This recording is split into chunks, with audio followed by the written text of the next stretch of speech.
Hello, everybody, and welcome back to another visual pattern challenge.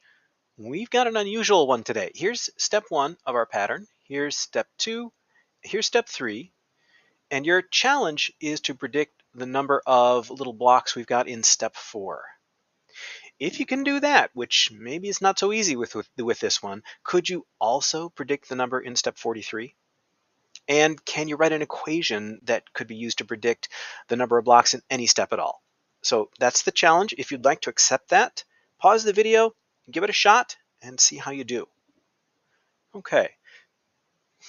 So I notice, first of all, there are 3 blocks here, all in a line. And then we have a 3 by 3 square. And then it looks like we have a 3 by 3 cube. What are we going to have for step 4? Like, this is a line and then a square and then a cube. What's beyond that? Some 4-dimensional shape that I can't really envision or describe very well. So I'm not sure how to think about this at first glance. I guess another thing to notice here is we start with 3 and then we have 9. So there's 3 in this one, 9 in this one. 3 by 3 by 3 would be 27. So it looks like between the steps we're multiplying by 3. So if that pattern continued to be followed, it would be 27 times 3, which is 81. So I think that's going to be my prediction for step 4, 81. But how am I going to get step 43? I don't want to keep multiplying by 3 that many times. And what I'd like to do is find an equation. Well, let's take a moment to analyze the numbers. This may be a type of pattern we haven't seen before. So I'll list the step number here and the number of blocks. So we've got in step 1, we've got 3. In step 2, we've got 9. In step 3, we've got 27. And in step 4, we've got 81. It's going up really fast. I think we're going to see pretty big numbers by the time we get to step 43. What we usually do to analyze most patterns is take the difference between the steps. So I'll do that here. 9 minus 3 is 6. 27 minus 9 is 18. 81 minus 27 is 54. Okay, so I'm not getting a constant there, so I know it's not a linear pattern. I didn't think it was. It's growing too fast to be a linear pattern.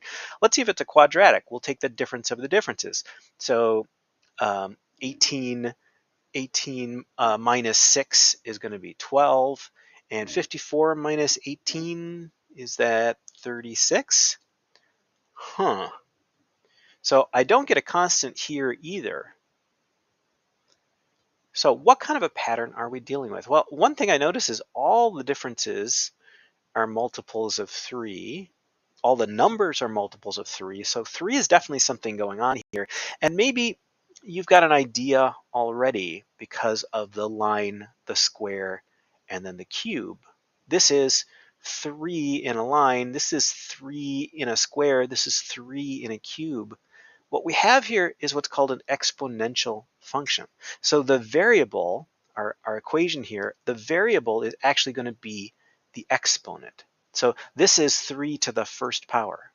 This is 3 to the second power. This is 3 to the third power. In step 4, we'd have 3 to the fourth power, which that's 81. 3 times 3 times 3 times 3, that's 81. So our equation is actually 3 to the x power. When you have the x in the exponent, that's called an exponential function. And you could plug in 1, 2, and 3, but we kind of have done that already here to verify that this works with the steps. That is indeed what we have going on here. So if you want to find the number of blocks in step 43, you could get out your calculator. I would definitely recommend that, and take 3 x to the y 43 and hit enter.